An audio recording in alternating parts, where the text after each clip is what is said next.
You're tuned into RBLR, the home of Tampa Bay's RBLR Sports. 4 seconds left. In front. Happy moment. The Tampa Bay Lightning have won the first Stanley Cup. And the Tampa Bay Lightning have won the Stanley Cup. Lightning strikes twice. The Tampa Bay Lightning win their second straight Stanley Cup.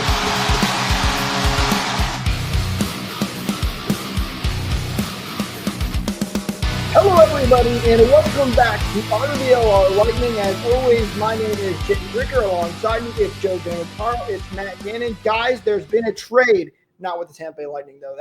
That is coming up soon with the trade deadline fast approaching, though, and we will talk about that in this episode. Got a lot to get into. Of course, the end of the Four Nations tournament, the Lightning playing their first game back since that Four Nations tournament. But first and foremost, guys, how you doing today?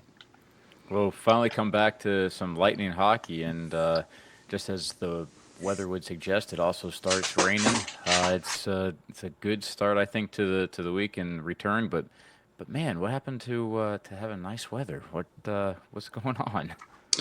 The bad ending. We got the bad ending. The bad guys won the Four Nations tournament, but I guess a good thing. The Lightning won yesterday, so I guess we can take everything with a little bit of grain of salt. There's a silver lining to everything. The weather, kind of crappy, but it's still been a nice winter so far. We're spoiled here in Florida. We could be, going back to Toronto or Ohio or anywhere in Canada, actually, would suck a lot worse than what we're dealing with just today. So I got to get my shots in at Canada.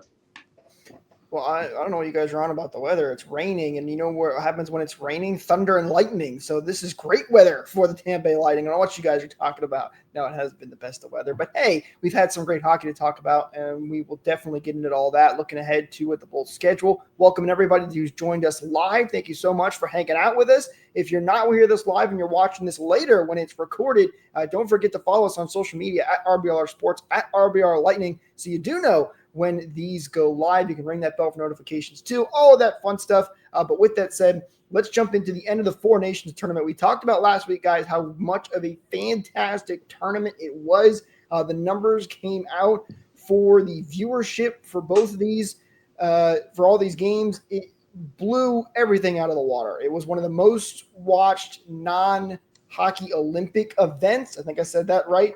The American viewership was around 13 million, I believe it was. Canada was 9. It's some of the highest viewed hockey games in a long, long time. It did very, very well. And the championship game, not the result, but the actual game did not disappoint. Another fantastic game. Didn't have the 3 fights in the first 9 seconds, though. But, guys, I don't know about you. I was thoroughly entertained throughout that game.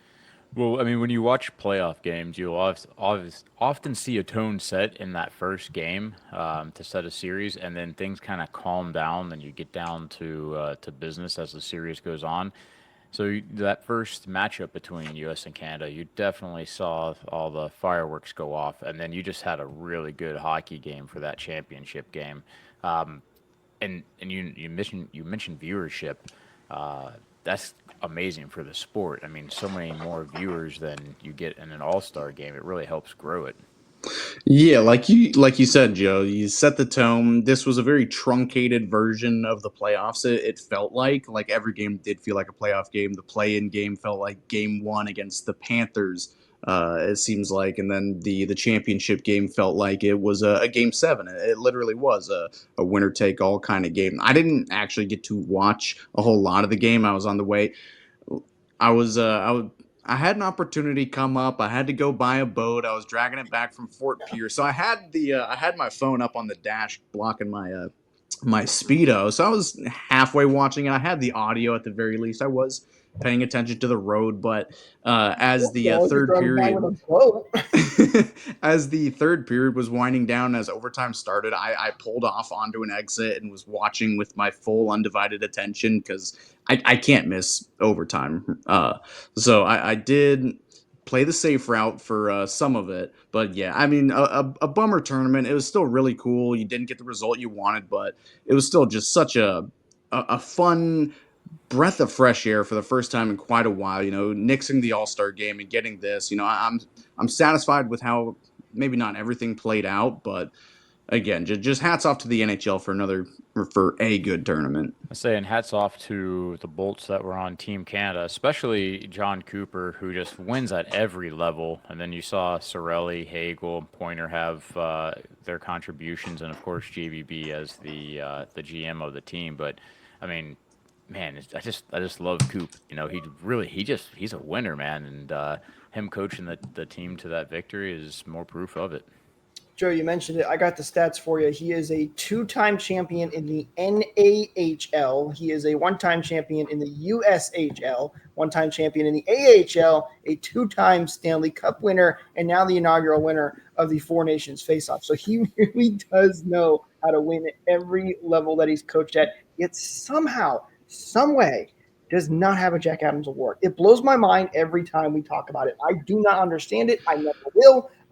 But hey, he's a winner in a more important category when it comes to the championships there, but he's got a insanely impressive resume.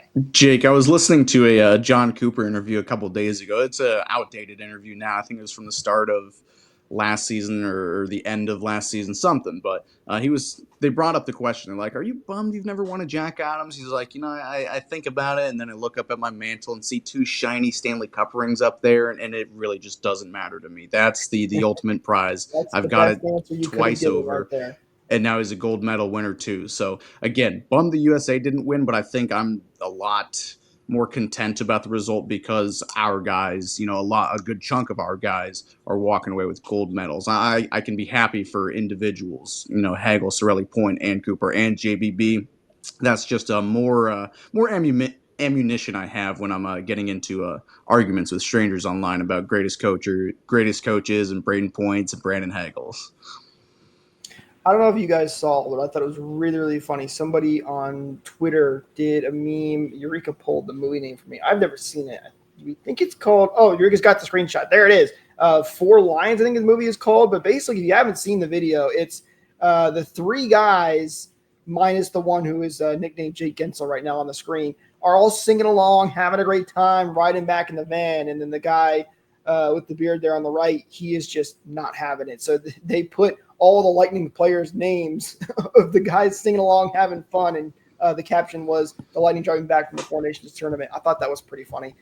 Really well done, because that's kind of how it felt, right? I think John Tortorella even said that he did not take the Philadelphia plane back to Philly because there were Canadians on the plane and he didn't want to be around him. So there was some funny stuff coming out of that end of the tournament, but it just goes to show you how passionate these guys truly were about their teams. And, not to be disappointed for Jake Gensel. He got a silver medal. Nothing wrong with that. He played very well in this tournament. No question. So I have here, I'm not sure how official this list is, but a list of injuries that were from the Four Nations. And this was, I guess, updated a couple days ago, so it might not be accurate. But Matthew Tkachuk is day-to-day. Crosby is going to be a game-time decision on Saturday. I'm not sure if he did play. Leafs, Matthew and Marner were expected to play versus Carolina on Saturday. I'm not sure if they had an injury or not. Hischier was expected to play with Jack Hughes being a game-time decision. Let's see, and then there was one other. Quentin Hughes was expected to be cleared to play. So it looks like one of the biggest injuries was Shea Theodore, who's out with a broken wrist. Yeah, this tournament banged a lot of guys up. Tkachuk, he's now out like month to month. It seems like he might have upgrade to month to month. Yeah, it's unclear the severity of it, but I think it's like some kind of groin injury because he didn't play a whole heck of a lot in any of these games. He was riding the bench, and I hate to say it, commendable for him to stick it out with his players on the bench. Very Braden Point of him to do that, but it's not looking too great for him. He's out month to month, and like you said, Shea Theodore, he had that broken wrist. I mean, these guys put it all out there. I mean, I going into this tournament, I was like, yeah, to throw together something. Who knows how they're going to play? They might play it very conservatively, like an all-star game, but everybody on every team from Finland to Canada just laid it all out on the line. So I got to give, immense respect to everybody who did take part in this tournament. And then I'm not even talking about Charlie McAvoy, who's dealing with an infection, who's out indefinitely right now too. So You're right, McAvoy, yeah. yeah, I mean, the U.S. team especially was more beat and battered than anybody else. Brady Tkachuk, who had a really good gold medal game despite coming up short, he was questionable till essentially game time. He was a game time decision. So, yeah, like Beverly's saying, the U.S. team was bruised and battered. And that's, something that obviously the owners aren't going to be very happy about that, the owners group, in terms of, they have a, you know, 7, 10, $5 million asset out there that's getting hurt that they're not going to be able to use for their own team. But at the same rate, with the amount of growth that an event like this can have, I'm on a couple of Instagram accounts that I follow that are like football related, and they were posting hockey memes constantly. And the number of people that are getting interested in the sport because of like the NHL All-Star Game isn't going to bring new viewership like this did. It was on ABC. It was accessible to more people just by flipping through channels. So, I mean, even if there are injuries, I almost wonder if the owners in the end won't be better off because there'll be fresh viewers for their teams, especially even if ones get hurt. It kind of brings attention to them as well. And, who knows if jersey sales go up just because of that, or, overall interest in the game. It was a huge blessing for the game. I play online with some people that I only know, from playing video games with them, and a lot of them are just strictly basketball or football or baseball fans, and even them, like, they were tuning in. They're asking me, they're like, "Dude, did you catch the Sweden versus Canada game, or are you gonna watch the gold medal game?" I'm like, "Wow, I never expected you to even know this was going on." So it's cool to see just complete total strangers to the sport tuning in and being invested in it. Like it's such a great feeling as a hockey fan as a whole. And doing it essentially every other year, with there being the Olympics, and then offsetting that being potentially another one of these like Four Nations tournaments, or however they decide to structure it. It won't be so frequent that it becomes kind of blasé. I think it'll be something that is going to be special just about every time. Well, and who says it has to be in the middle of the NHL season, too? If owners are that concerned about injuries and stuff, you could possibly move it till after the season or before the season, too. Potentially a possibility. But either way, it was a great tournament. It definitely grew the game. And it was a major win for the NHL. And now the Lightning were at a little more time off than most teams. There were a ton of teams that played on Sunday. And the Lightning's next game, Saturday. Yep. The Lightning played on Sunday against the Seattle Kraken. And interesting game in the fact of, watching it, guys, they didn't look bad, but you could also kind of tell that there was a break in between, and what guys the break helped and what guys it maybe did him a little bit worse because they were still tired from the Four Nations tournament. But the Lightning do end up getting the win in this game by a final score of 4-1. And a couple of the big plays involved in this one was Brandon Hagel, who, of course, was playing in the Four Nations tournament, scoring that beautiful shorthanded goal. Man, that guy, I think someone did the numbers on it. I forget the exact one, but in the time Hagel's been out there shorthanded for the Lightning are only down one goal. So he's a -1, and of all, it's like 198 minutes, something like that. It's crazy how good Hagel and Sorelli, but Hagel, the one who scored the shorthanded goal this time around, are on the ice. That's an insane statistic. And Ryan McDonough out there too. I think he got the assist, the only assist on that goal too. Yeah, they're such a treat to watch. Like, I think I've said it a couple times, a couple weeks ago, but I'm never excited to watch a Lightning penalty kill, but you always know that there's going to be at least one chance that Hagel or Sorelli gets, odd man rush or complete breakaway or something like that. And, if you're lucky, it turns into a goal. Oftentimes it does turn into a goal. It is truly the first ever penalty kill I've been excited to watch. I did find the stat, by the way. It's the Lightning are only down 9-8 in the 112 shorthanded minutes Brandon Hagel has played this season. I mean, that is ridiculous. So Hagel hasn't missed a beat. He came right into this game, scored another shorthanded goal, which for a while was the only goal. This was a 1-0 game heading into the third period, and then the Lightning kind of found their groove a little bit more dominated that third period and come away with that 4-1 win. Seattle does get one late to make it 3-1, and the Lightning get it back on the empty net goal. But good to see the Lightning continuing their win streak now at 5 in a row. They're on a 7-game point streak as of right now. Still playing well. Even if there's a little bit of rust, you can kind of forgive it because they did have 2 weeks off. Also need to mention one guy who did not play in the Four Nations tournament, Andrei Vasilevsky. Holy cow, he looked like amazing. I'm at a loss for words. Honestly, he was incredibly good in this game, made some fantastic saves. Vasilevsky hasn't missed a beat. Oh, yeah, he took the words right out of my mouth. I was about to say there might be some rust to knock off, but it's not from Vasilevsky.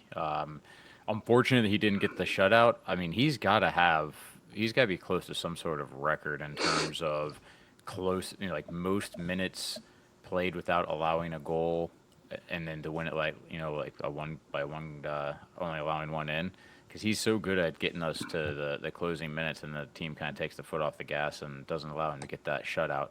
But he played so solid. The one that squeaked through was kind of a fluke, just a big screen, and he came up with some huge saves, especially I was gonna say it was the second period, to make sure that the one goal game that we had was preserved at it. I'm shocked that goal did come in the third period, because the first and the second period were pretty dangerous for the Kraken, or for the Lightning, like, if you will. They were peppering Vasilevsky, and they weren't all from the outside. Like, they were getting their chances. There were a couple posts hit too as well, on both sides even. But dude, Vasilevsky showed up. He had zero rust, like you guys are saying. I mean, he really, I'm not going to say he stole the game for him, but in the first 2 periods, he definitely saved their bacon a good bit. The Lightning forwards were playing good. The defensemen were playing up really well. I thought they were moving the puck well, but the shot clock definitely, the shot counter was not in favor of the Lightning for the first 2 periods. I mean, I think they had 30 shots before the third even started. 29 shots, 18 of which came in the second period. 18. So, oh my! 29 shots between the first and the second. That's great. I didn't know that the second was so porous like that. But I do think that the defense, it took them a while to find their footing. At a certain point, a lot of the shots did start coming from the outside and from far out. Easy saves that Vasilevsky should make. He bailed him out for a good bit, but then things did start to round out. And then the third period, the Bolts just did kind of take over, aside from that one kind of fluky, squeaky goal that did, end up beating him. It probably should also be noted that there was only one penalty in the entire hockey game, which we were shorthanded, and we're the ones that ended up scoring on it. Yeah. Gotta love that.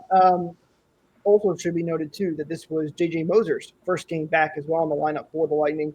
He had missed I think it was 9 weeks of hockey, so he's been out for a long time. But he looked pretty good for his first game back. Again, it's going to take him some time to get to full game speed after not having played for that long. But of what we were able to see of Moser, seemed like he was back in there and fit in pretty well with the rest of the group. And that's going to be a big help for the Lightning moving forward. And they didn't hold back. They gave him a full 22 minutes. He had the most number of shifts at 25, but Hedman got a little bit more time on the ice. That's still coming back for your first game. They definitely allow him to see the ice a lot, and nothing gets you back into hockey shape like playing hockey. Yeah, I thought he looked fine. He wasn't perfect by any means. He bobbled a couple pucks, but he got up in the play like, we know him to do. Like, he's already had a couple of goals before he got injured from being, high up in the zone and not taking risks. They're calculated risks, but I saw him, driving to the net, getting, within the circles, higher than a D-man really needs to go, or I guess lower than a D-man really needs to go. So he's still playing the same way like we saw, the first however many games that he played, 30 games or whatever before he got injured, if even that. So good to see he's, still in the shape and still playing the same way that we saw before he got injured. Hopefully he can pick it up a little bit more, because he wasn't perfect by any stretch. We're acting like he is the savior of this defense, though. I don't know if it's just me and Michael thinking that, but the defense as a whole looked a lot better with him back in the lineup, I would say. I mean, I don't know if I'd necessarily consider him the savior of the defense, but any opportunity to start limiting minutes to players that are outright struggling, that's definitely going to help your cause quite a bit. And you saw that, Perbix wasn't in this game. So, that can really change the way things are looking. If you get a player that's struggling, just get a guy that can play the game the right way, eat up 22 minutes, and not look out of place. It's less pressure for guys like Radish, less pressure for Lilleberg, and again, Perbix wasn't even in. So I don't know about savior, but it might be the solution to save the defensive problems. Well, I'm not calling him a savior. I'm just saying I treat him like one, and Michael over at the Bolt Report does especially as well. Well, if he was on Matt's fantasy team, he would call him the savior, but He was last year. oh, he was yeah last year. He missed out this year. No, I'm with Joe a little bit there. That like savior, no, but he is certainly helps. There's no question about that. We did get to see a nice stereotypical, fantastic hockey smile from Luke Glendenning, who got the board. Nice to see the depth scoring. You got to love that smile from Luke Glendenning. It's kind of what I look like every time I pick up some merchandise from shop.rblrsports.com, which you guys can go over and check out to get the awesome team-inspired merch we got over there for you guys. Lightning, Rays, Bucks, Rowdies, the Sun. Links, as always, are in the description. You guys can use code BOLTS to get 10% off your order. So thank Luke Glendenning for getting me thinking about the shop, and you guys can use code BOLTS to get 10% off your order.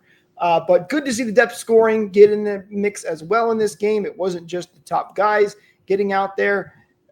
The Lightning playing extremely well, and they are now putting pressure on some of the teams in the Atlantic Division, like the Florida Panthers and the Toronto Maple Leafs, to try and catch them for that second spot at the very least. So good to see the Lightning still pushing and playing great hockey right now. I'll say it's a great point. Got the stats pulled up right here for the Atlantic. Right now, the Lightning have one game in hand on the Maple Leafs. If they win that game in hand, they'll be 2 points behind them. So it's a very close race. And the Panthers, they got two games in hand on, and they're 3 points back. So there's a possibility to jump into second. Once, obviously you have to have the games equal up, which, who knows what this week has in store. But they're in a really good spot. Their goal differential is still looking amazing. And, Boston continues to drop, so all is good in the world. No, like right now is crunch time. You got no more distractions. I guess if any distraction, you got the trade deadline coming up, but you don't have any more long breaks. Like from now on, it's purely hockey. It's the playoff race. The teams that are in it are in it. The teams that are out are maybe not completely out. This year's a bit of an outlier, but it looks like the Lightning are probably going to finish in that third and maybe even second, possibly even first spot in the Atlantic Division. It would be crazy, but it looks like they're solid there. With getting J.J. Moser back too, it's like a little early trade deadline acquisition for free as well. I don't know. Do we want to save the trade deadline talk till next week, or should we speculate a little bit this week? I think we should mention a little bit because it's right around the corner here. We will have one more show before the trade deadline, and we'll get into it even more when that show rolls around. So don't forget, hit that like button, hit that subscribe button, ring that bell for notifications so you don't miss out when that episode does come out. But let's talk about it a little bit. There's not been any big new news when it comes to who the Lightning are potentially interested in. Some of the top names still include Alex Tuck, Brock Besser. I've seen Yanni Gord. That's an older one, though. He's now got an injury, too. Mikko Rantanen. That would be even a crazier one. He's been linked. And I propose it to you guys and all of our viewers here. Let us know down in the comments below. We'd love to hear what you guys have to think as well. What are you looking for the Lightning to do? So, like, what style do you want them to go after? Defensemen? Do you want to go after forwards, top six, bottom six? What are you hoping the Lightning are going to do at the trade deadline? Not specifically on what players they should go get, but kind of who they should kind of try to go after. Well, what's your smirk for? We talked briefly pre-show, and I'm already was agreeing with what Jake had to say, so it's probably better for it to come out of his mouth since you're the one that said it. But I'm completely on board with your analysis. I'm a little different, so I'll start us off. Obviously, a top six winger would be ideal, like we've heard being linked to Brock Besser, who is a goal scorer. He's a lock for 30 goals every year if he can stay healthy, which is kind of a big red flag. If we can get a top six winger, that would be great. But to me, still one of the biggest needs, even with J.J. Moser coming back, is a defenseman. I like Lilleberg. I sometimes like Perbix. I seldom like Radish.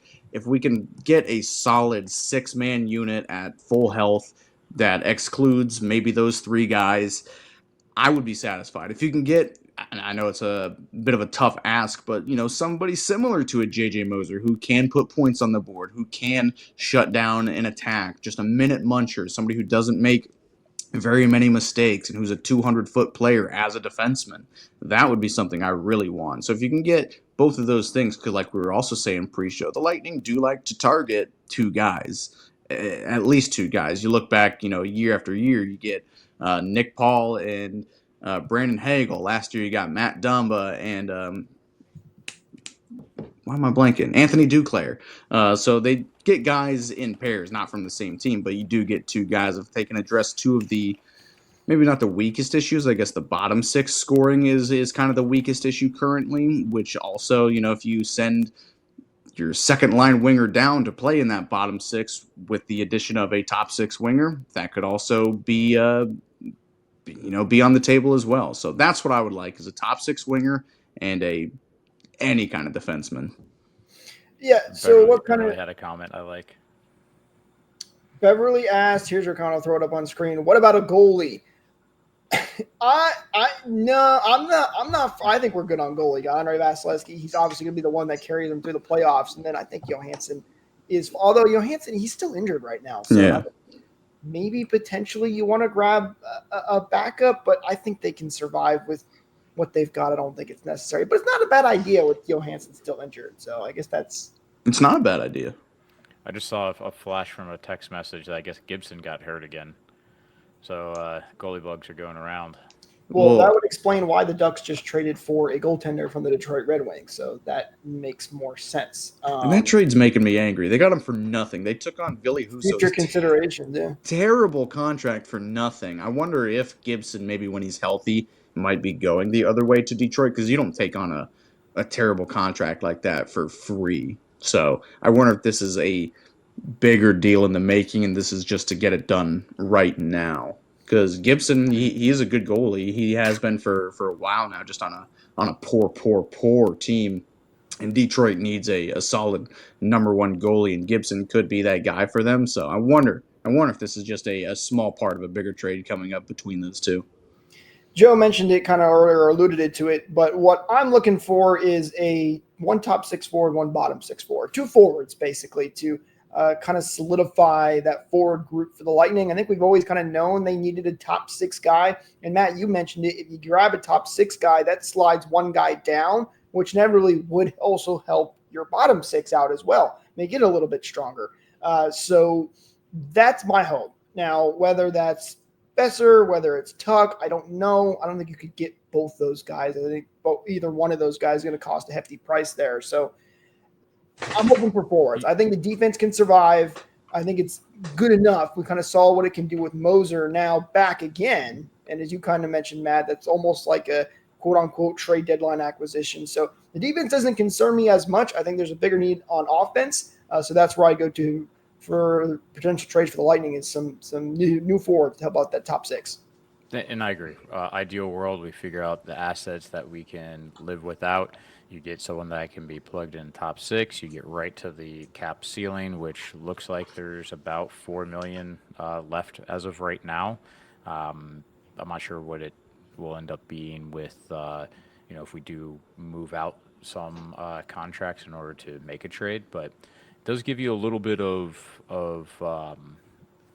gives you a few options in terms of what you can actually afford. It's more of the assets that you have to give up and what we're willing to give to another team, especially when you got someone like potentially Geeky that could go.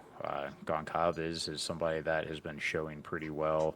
You don't want to completely leverage your future, I think, but at the same rate, this core is looking pretty strong right now, and I don't know that you're going to have too much better of a chance. I'm changing my answer. I think we should trade Jeff Blashill for a free agent Derek Lalonde. Then you don't have to get a defenseman. You've got a coach that actually knows how to deploy defense in the correct way.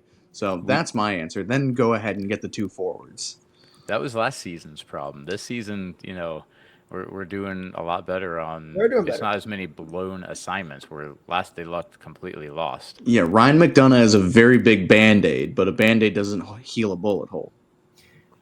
You can't have a coach trade. It's something that's actually possible. Beverly says she's with you, Matt. Thank She you. wants that trade. She also asked, what do we thought about Geeky coming back? I do think Geeky will be back. I think they just wanted him down in the minors for a little bit to kind of get some of his groove back. He got called up kind of quick. He played really well in the preseason, so I would fully expect him to be back at some point. When that is, that's a little harder to say. Definitely for the playoffs, once you don't have to worry about the cap anymore. But I do think he'll be back. He's got Until limited experience in the NHL, period. Much less somebody for the playoffs, though. That's my biggest concern is if he already had to go down under the stresses of regular season, how do you think he's really going to hold up when it comes to playoffs? And I would love for the answer to be amazing and surprise us all, but realistically, you want someone that's got a little bit more experience. And to me, the answer right now is until Gonsalves starts falling off, and I really pray he doesn't. He stole Geeky's job a little bit. I mean, Gonsalves has been playing really, really well, at least before the break. I hope he can. He wasn't, good or bad yesterday against Seattle, but before the Four Nations break, he was playing really, really, really well, in my opinion. So I think he might have stole Geeky's job just a little bit, but until he really starts faltering or something like that, I think Geeky's going to be staying down unless there's another injury. Right. There's also the possible of injuries, and never hurts to have a guy extra when it comes to the postseason. But the Lightning mentioned when they sent him down that there is a plan in place for Geeky, and it's not that he just was playing bad and they didn't want him up here right now. But you are right, Matt. We got a couple of young guys that stepped up in a big way. Even Dylan Duke, who was only up for 2 games. I'm bouncing around a little bit too. He played well. So we'll see what they decide to do when it comes to some of the guys in the minors. Looking ahead, though, for the Tampa Bay Lightning, we got 2 games here at Amalie Arena before they head back out onto the road. They'll be taking on the Edmonton Oilers tomorrow, Tuesday the 25th at 7:30 p.m. Eastern. That game on ESPN Plus and Hulu, by the way, so not on FanDuel Sports Network. And then they will take on the Calgary Flames on the 27th. That a home game at your normal 7 p.m. start time. We had the 6 p.m. start and now a 7:30 start. This one back to your regularly scheduled 7 p.m. start. And then they will head out on the road to take on the Washington Capitals on Saturday, March 1st. That is a noon game, 12:30 p.m. Eastern. So early one against the Capitals in Washington. And then we've got a couple of games up the second week of March, but we'll be back to recap all that and look ahead on next week's episode. So couple of big games when it comes to some teams who are playing very well right now, guys. That's funny that we'll have had like a week straight where there's every single game, 4 games are starting at a different time. That's got to throw off your internal clock at least a bit. I mean, I know they're used to being able to travel and stuff, but 12:30 game, at 6 o'clock's got to feel weird. That's some big differences in those. I mean, the 6 o'clock start threw me off, and I'm not even playing the game. I'm professionally watching the game, and I'm like, oh, man, I got to get dinner before the game. I love that, professionally watching it. Oh, yeah. A lot of people know I'm, like, such a huge hockey nerd. And, like, oh, like, did you play? I'm like, no. I'm a professional watcher. Like, take a note. Yeah. No, it's a big week coming up. I think I'm going to the Calgary game on Thursday, and so far I'm 4-0 this season. So I'm hoping to make it 5, and then you got a really big game. What is it, Saturday against the Caps? I mean, it's hard to contend with, just the best team in the league who's got the best goal scorer of all time, Jake. I know you just Damn, I know. give so much respect to the Capitals, and you're just shaking in your boots about this game. No, I'm not. I'm not shaking in my boots at all because listen, the Capitals, they're playing well, and Ovechkin is scoring lots of goals. As Beverly puts it, he's on a freaking mission. But listen, there was a game against the Pittsburgh Penguins where Ovechkin didn't score a single goal in that one, although the Caps did put up 8 in that game. So they've been playing very well. It's not going to be an easy game, and usually those matinees are a little tough for the Lightning. So we'll see how things play out, but if there's anybody that can beat some of these teams, it's the Lightning. They've been playing extremely well. They're hot right now. There's no reason they shouldn't be able to compete in these games. And I say that genuinely, not just as a biased Lightning fan. The Caps have put up 15 goals over their last 48 hours, Jake. I think you're taking them very, very lightly. They can compete. Joe, I think you're muted. They got 84 points on the season right now. That's insane to have put up that many.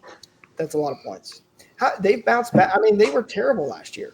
And then all of a sudden this year, I don't know what changed for them. I guess maybe it was just Ovechkin wanting to steroids goal record. Oh my God. You okay there, Joe? Yeah, Ovechkin's using. No. He's just the GOAT. He's the GOAT goal scorer. And it's not even just Ovechkin. Like, I hate to turn this into a... I didn't bring it up. I didn't say it. I hate to turn this into a Capitals segment here, but they had a really good free agency. They have a really, really good... All right, I've had enough of that. I don't want to more this Capitals. This is brutal. You asked, and I'm giving you an answer. The bottom line is it's going to be an intense game with the Lightning playing very well and the Capitals playing very well. What's the saying? Two unmovable objects meet each other. We'll see what happens there. But unstoppable force and an unmovable object.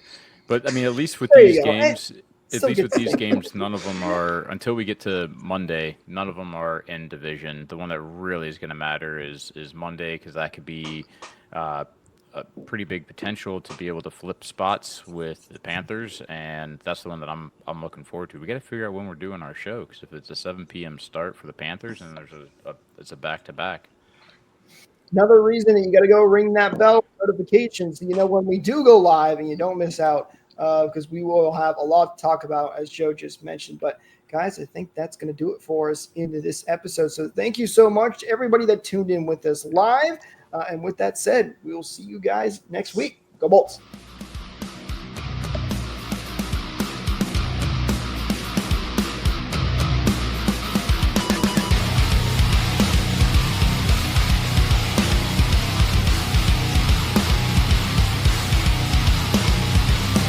Thank you for tuning into this presentation by RBLR Sports. On your way out of the stadium, please remember to like and subscribe.